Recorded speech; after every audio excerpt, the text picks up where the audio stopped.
वालेकुम स्टूडेंट्स। उम्मीद करता हूँ कि बेटा आप सब खैरियत से होंगे। Welcome to Lahore garrison junior and upper school and welcome to 9th biology class. बेटा 9th बायोलॉजी में जो 6 चैप्टर हैं वो हमने कंप्लीट कर लिए हैं। आज के लेक्चर के साथ चैप्टर नंबर 7 हम शुरू करने जा रहे हैं और जो चैप्टर नंबर 7 है आपके पास बेटा, उसका टाइटल है बायो एनर्जेटिक्स और जो पेज नंबर है आपके पास वो है 117। ठीक है, तो बेटा पहले तो इस चैप्टर का थोड़ा सा इंट्रोडक्शन देखते हैं कि इस चैप्टर में हम क्या स्टडी करने जा रहे हैं। तो बेटा सिंपली जो आपके पास बायो एनर्जेटिक्स का वर्ड है ये बताता है कि जितनी भी एनर्जी ट्रांसफॉर्मेशन और जो एनर्जी रिलेशनशिप है थ्रू आउट दी बॉडी, उसको हम जो है इस चैप्टर में डिस्कस करेंगे। ठीक है, देखेंगे कि जो ह्यूमंस में एनर्जी होती है वो किस ह्यूमंस में, लिविंग ऑर्गेनिजम्स में जो एनर्जी है वो किस फॉर्म में है। ठीक है, और हम उसे किस फॉर्म में कन्वर्ट करते हुए यूज करते हैं। अगर हमने एनर्जी को यूज करना है तो वो किस फॉर्म में यूज होती है। अगर हमने एनर्जी को स्टोर करना है बॉडी में तो वो किस फॉर्म में स्टोर होती है। इससे पहले थोड़ा सा बैकग्राउंड नॉलेज आपको होना चाहिए बेटा। चैप्टर नंबर 4 हमने स्टडी किया जिसमें हमने देखा कि जो सेल्स हैं वो किस तरह से होते हैं, उनका स्ट्रक्चर क्या होता है, उनके फंक्शन क्या होते हैं। ठीक है, फिर हमने चैप्टर नंबर 5 में सेल साइकिल, चैप्टर नंबर 6 में एंजाइम्स वाला जो है सारा प्रोसेस देखा।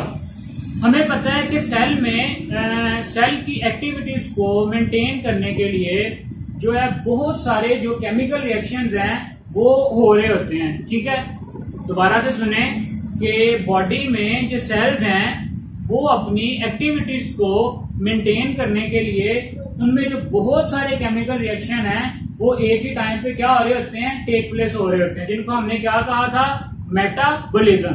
इनमें से अब कुछ ऐसे रिएक्शन होते हैं जिनमें जो है वो ब्रेकडाउन होती है और कुछ ऐसे प्रोसेस होते हैं जिनमें जो नई चीजें हैं उनसे प्रोडक्ट्स बनाई जाती हैं। ठीक है, एक को हमने कहा था कैटाबॉलिज्म, जिनमें कैटालाइसिस होती है, लार्जर मॉलिक्यूल से स्मॉलर मॉलिक्यूल्स बनाए जाते हैं। दूसरी तरफ है एनाबॉलिज्म, जिसमें स्मॉलर मॉलिक्यूल्स को मिला के लार्जर मॉलिक्यूल्स बनाए जाते हैं। ठीक है, तो इन सब मॉलिक्यूल्स को बनाने के लिए और तोड़ने के लिए हमें एनर्जी की जरूरत होती है। ठीक है, एनर्जी के बगैर कुछ भी नहीं हो सकता।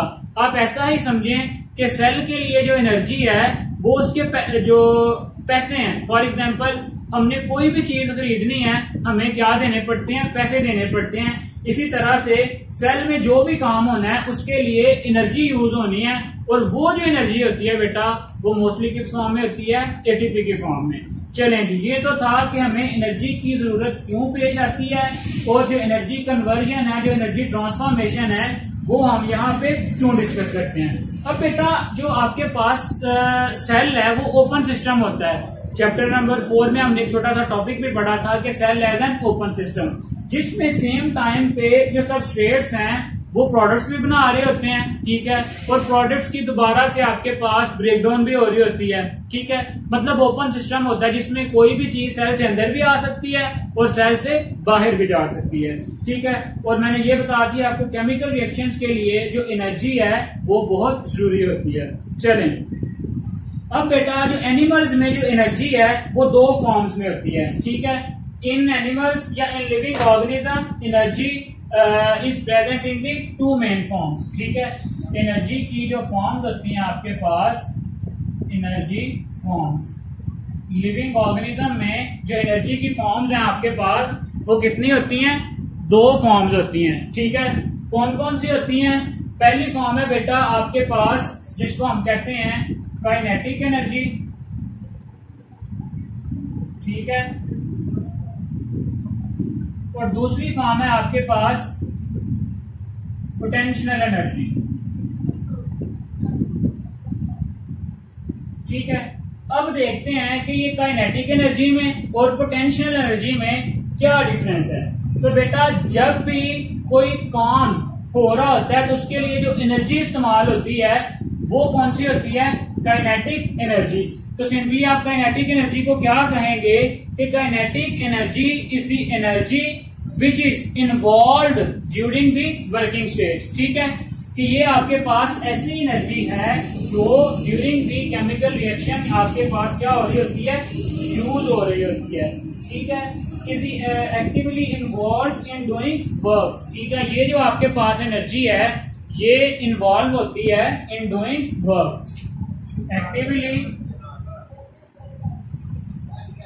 Actively involve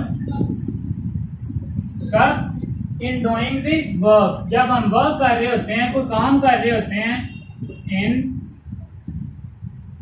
doing the work, जो काम करने के दौरान जो एनर्जी है, वो जो एनर्जी इस्तेमाल होती है, वो जो एनर्जी है वो क्या कहलाती है, काइनेटिक एनर्जी, ठीक है। तो दूसरी तरफ है आपके पास पोटेंशियल एनर्जी, ठीक है। अब ये जो पोटेंशियल एनर्जी है ये क्या है, it is stored in chemical bonds, ठीक है। ये जो एनर्जी है ये स्टोर्ड है, ठीक है, स्टोर एनर्जी, जो काम करने में एनर्जी यूज हो रही है, जो यूज हो रही है वो काइनेटिक एनर्जी है, और जो एनर्जी स्टोर है आपकी बॉडी में डिफरेंट जो आप कह सकते हो एटीपीज के फॉर्म में, वो जो एनर्जी आपके पास वो कौन सी है, पोटेंशियल एनर्जी, ठीक है। और ये जो दोनों पोटेंशियल एनर्जी है इसको हम काइनेटिक एनर्जी में कन्वर्ट कर सकते हैं और काइनेटिक एनर्जी को पोटेंशियल एनर्जी में कन्वर्ट कर सकते हैं अकॉर्डिंग टू दी नीड। चलें जी, ये तो था इसका इंट्रोडक्शन इस चैप्टर का। अब आते हैं बायो एनर्जेटिक्स की डेफिनेशन पे कि बायो एनर्जेटिक्स बेसिकली क्या है। तो बेटा जो बायो एनर्जेटिक्स है basically it is the study of two things, it is the study of what, study of energy relationship, energy relationship, and second energy transformation, energy transformation, ठीक है। अब energy relationship से क्या मुराद है, यही है कि एनर्जी कहां से आ रही है, कितनी अमाउंट में आ रही है, एनर्जी बन रही है या यूज हो रही है। दूसरा है एनर्जी ट्रांसफॉर्मेशन, ट्रांसफॉर्मेशन से मुराद बेटा एनर्जी कन्वर्जन ही है, ठीक है। एनर्जी की एक फॉर्म को दूसरी फॉर्म में हम कन्वर्ट जब करते हैं तो उसको हम कहते हैं एनर्जी ट्रांसफॉर्मेशन।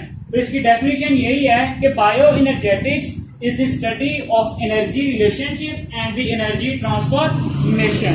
चलें जी, अब बेटा हम देखते हैं कि ऑर्गेनिजम्स के पास जो एनर्जी है वो कहां से आती है, ठीक है। अब अगर हम ह्यूमन की बात करें तो ह्यूमन के पास एनर्जी कहां से आती है, बेटा हम फूड खाते हैं, वो जो फूड खाते हैं उस फूड में पोटेंशियल एनर्जी स्टोर्ड होती है, ठीक है। जब हम वो फूड खाते हैं उस फूड की क्या होती है, ऑक्सीडेशन, ऑक्सीडेशन होने के बाद वो जो एनर्जी है वो कन्वर्ट हो जाती है किसमें, काइनेटिक एनर्जी में, और जितनी हमें जरूरत होती है वो यूज हो जाती है और बाकी दोबारा से एटीपी की फॉर्म में स्टोर हो जाती है, ठीक है। Organism obtain energy by metabolising the food, ठीक है। ऑर्गेनिज्म जो है मेटाबोलाइजिंग से मुराद यही है कि जो अपनी फूड की oxidation, मेटाबोलाइजेशन of food, मेटाबोलाइजेशन of food से क्या होती है, एनिमल्स में एनर्जी जो है वो प्रोडक्शन होती है, एनर्जी प्रोडक्शन होती है, ठीक हो गया जी। चले, when these food contain potential energy in its bond, ठीक है। अब ये जो फूड है इसमें कौन सी एनर्जी है, मैंने बेटा पहले भी बताया आपको, जो स्टोर्ड फॉर्म में एनर्जी है वो कौन सी है, पोटेंशियल एनर्जी, कौन सी, पोटेंशियल एनर्जी। अब क्या होगा कि जैसे ही इस फूड की ब्रेकडाउन होगी, when these bonds are broken down, ठीक है, a large amount of kinetic energy is released. When food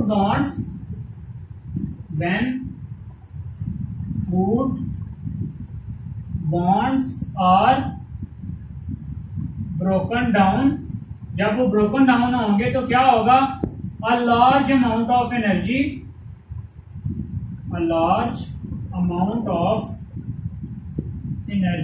is released, किस फॉर्म में, in the form of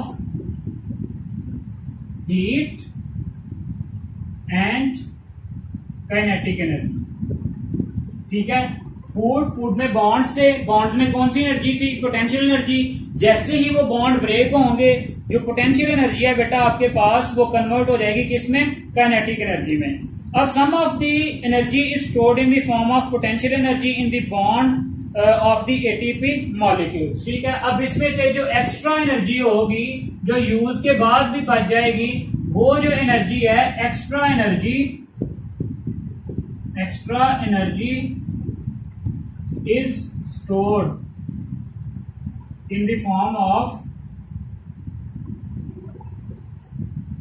ATP, adenosine triphosphate. ये भी हम आगे डिटेल में डिस्कस करेंगे, इसका जो पूरा एक टॉपिक है लॉन्ग क्वेश्चन, जब हम वो डिस्कस करेंगे तब आपको ये मजीद क्लियर हो जाएगा। ठीक है, फूड थी, फूड खाई, फूड में कौन सी एनर्जी थी, पोटेंशियल एनर्जी, कन्वर्ट हो जाएगी किसमें, काइनेटिक एनर्जी में और हीट में। और बेटा जो एक्स्ट्रा एनर्जी होगी वो एटीपी की फॉर्म में क्या हो जाएगी, स्टोर हो जाएगी। ठीक है, फिर जब हमें ये एनर्जी चाहिए होगी, ठीक है, जब हमें ये एनर्जी रिक्वायर होगी, यही जो एटीपी से एनर्जी हम एटीपी से दोबारा काइनेटिक एनर्जी जो है वो हासिल कर लेंगे। क्लियर हो गया। इस तरह से जो एनर्जी की क्या होती है, ट्रांसफॉर्मेशन होती है, एक फॉर्म से दूसरी फॉर्म में जो एनर्जी है वो क्या हो जाती है, चेंज हो जाती है। ठीक हो गया।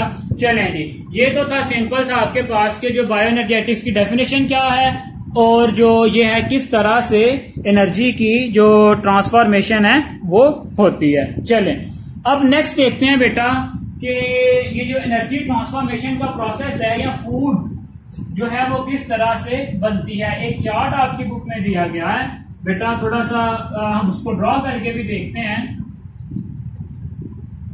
पहले देखें कि आपको पता है कि जो एनिमल्स हैं वो प्रीपेयर्ड फॉर्म में फूड जो है उसे यूज करते हैं।